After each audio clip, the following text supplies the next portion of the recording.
Nih, pokok ini.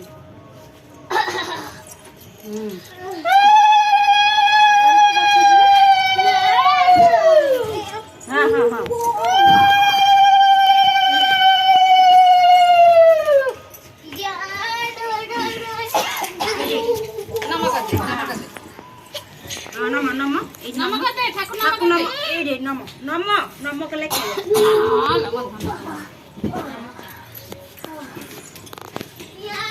Mama kan nama kala.